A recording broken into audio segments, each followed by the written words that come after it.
On today's episode, all about long-term mindset. Let's talk about it.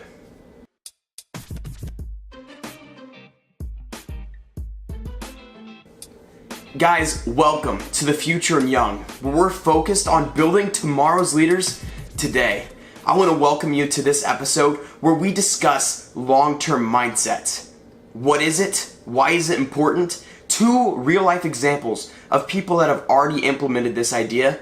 And lastly, we talk about how we're going to apply it to our leadership. So let's get started with the first idea of what is a long-term mindset.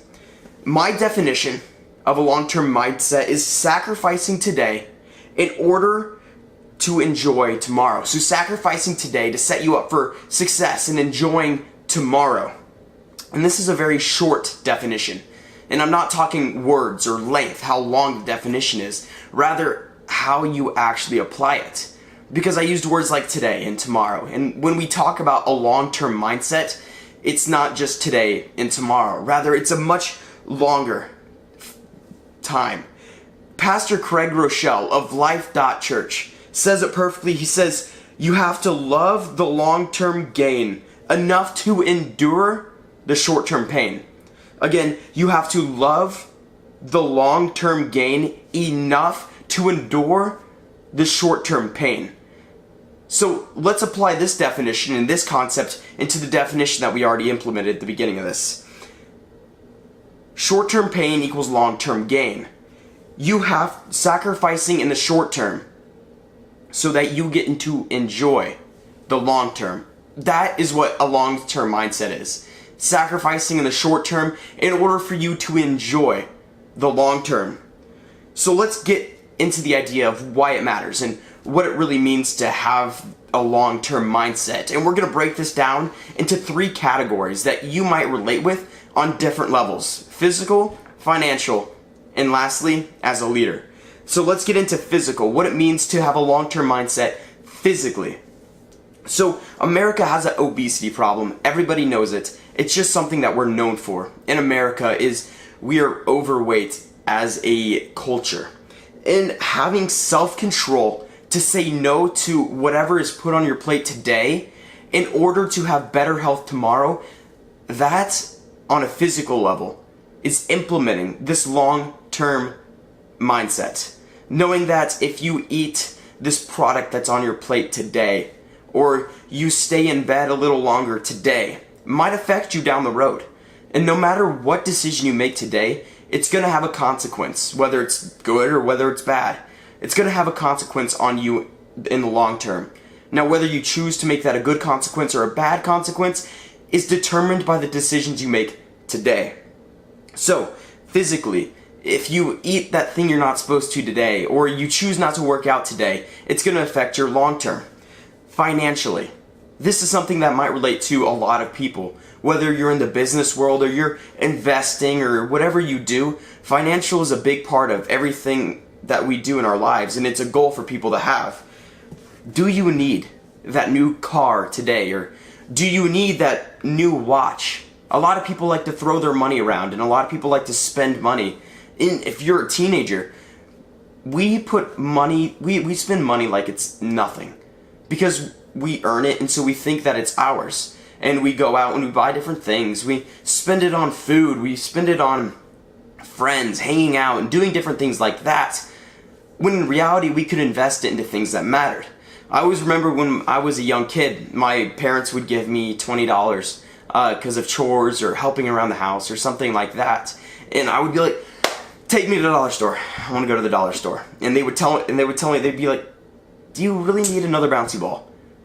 Or you could save up for something much better. You could save up for a new iPod Touch. Because when I was a kid, that was the thing to have, was the first generation 8 gigabyte iPod Touch. And so I saved up, and I realized that I could have so many bouncy balls with the money that I saved up, or I could have something that's super cool, super sick. And that's the same way, whether you're 15 years old, whether you're 8 years old, or whether you're 80.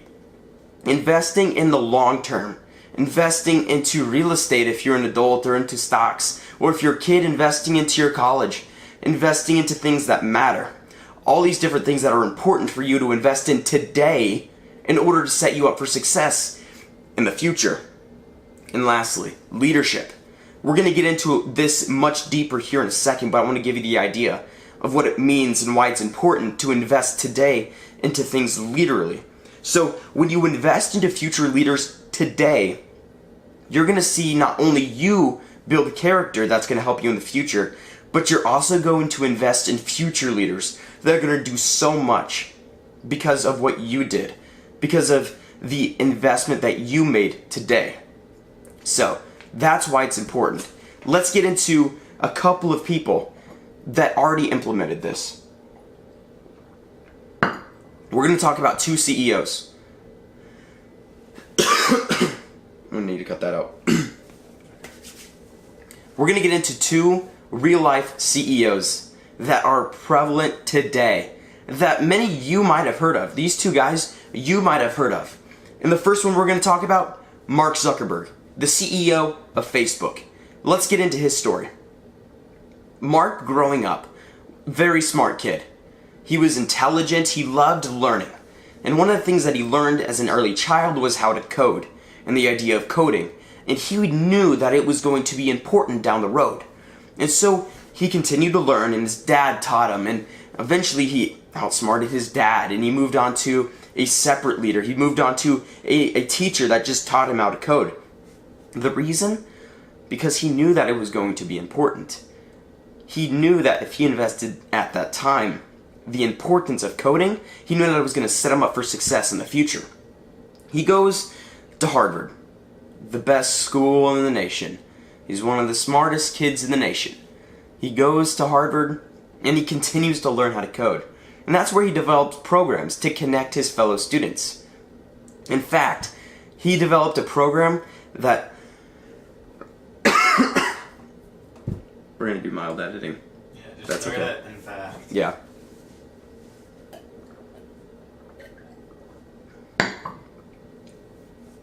In fact, he developed a program that was not only used at Harvard, but it was used at Yale, and it was used at Stanford, and it was used at Cornell. It was used at all the Ivy League schools to connect the students.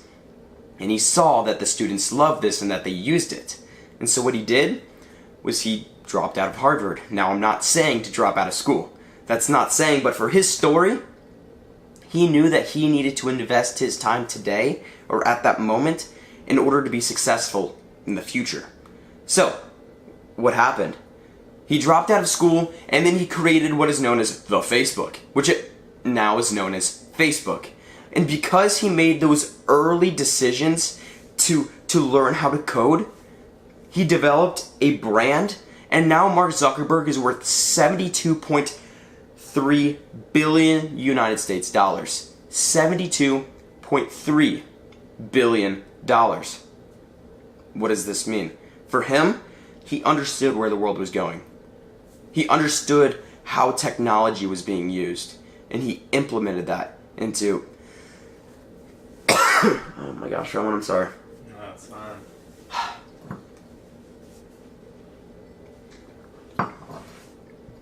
He understood where the world is going.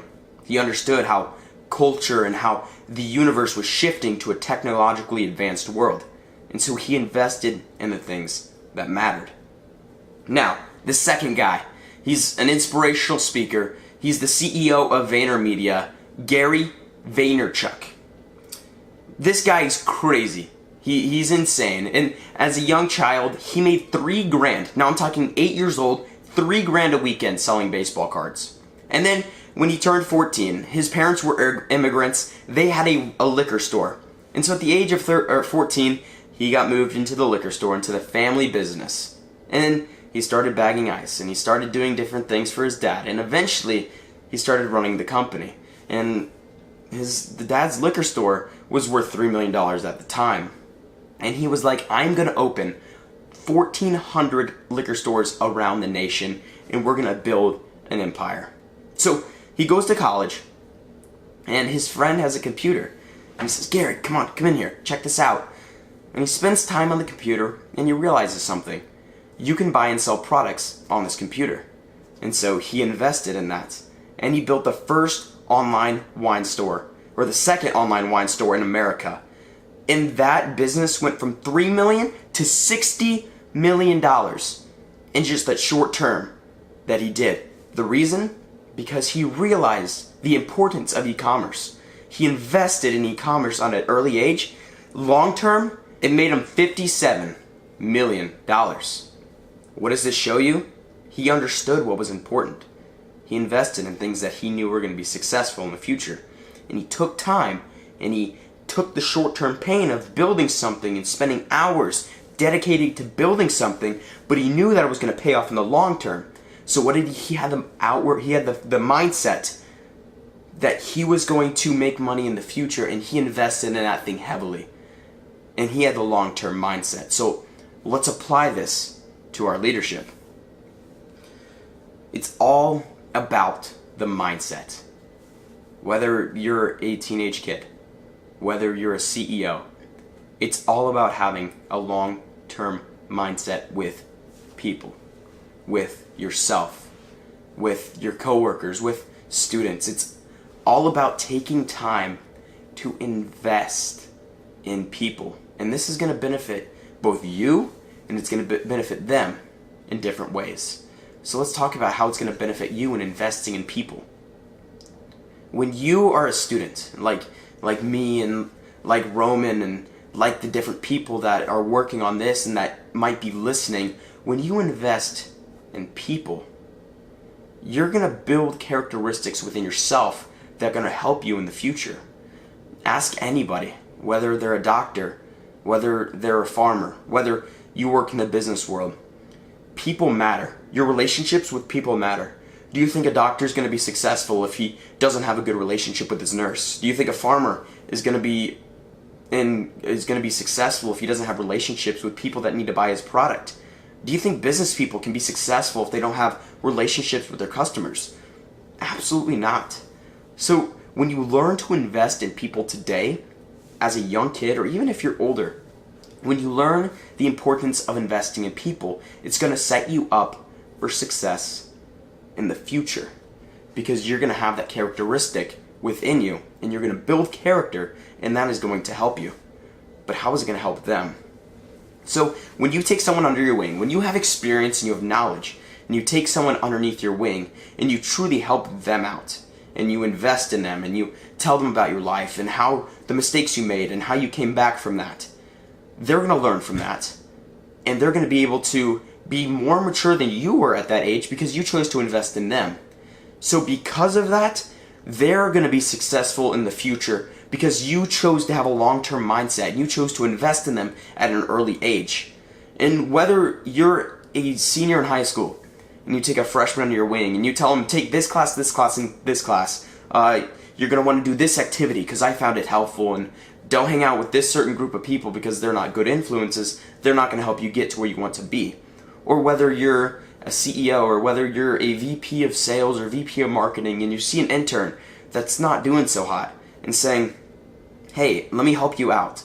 Let me help you become what I know that you can be. Let me invest in you today so that you can be as successful as you possibly can in the future. And when you do that, when you implement that long-term mindset, people are going to change and you're going to change for the better. It's a win-win situation. So why not start doing that today? Because it all matters about implementing this today. Whether you're listening in your car, you could be listening at home, you could be listening at school or at work. Start implementing this right after this is over. Pause this right now and start implementing this, because this is going to change you, it's going to change your company, it's going to change your school, it's going to change your organization as a whole, because of you having a long-term mindset. So, we talked about 4 basic things. We talked about what a long-term mindset is, why it's important, real-life examples of long-term people implementing the long-term mindset, and lastly, as leaders, how we implement this into our leadership, the long-term mindset. So thanks for joining us, and we're super excited. I want to give you guys a bit of an idea of what's going on at The Future and Young. So we're super excited. In fact, when you're listening to this, we might be live on iTunes. On Wednesday, May 23rd, we are submitting into iTunes, and hopefully that same day we are accepted, and this will be the first episode uploaded onto iTunes. This is the first new episode on iTunes. So like, subscribe, comment, and review below. Those are huge so people understand the content that's on here, and hopefully you find value, because we want to make content that is helpful for you. If you have questions that you want us to answer, submit those into theyoungandfuture@gmail.com. Again, theyoungandfuture@gmail.com. And we'd love to answer those on camera and on the podcast because of you guys finding value in this content. So thanks for joining us. We're super pumped for this, and we're super excited to see you guys next time.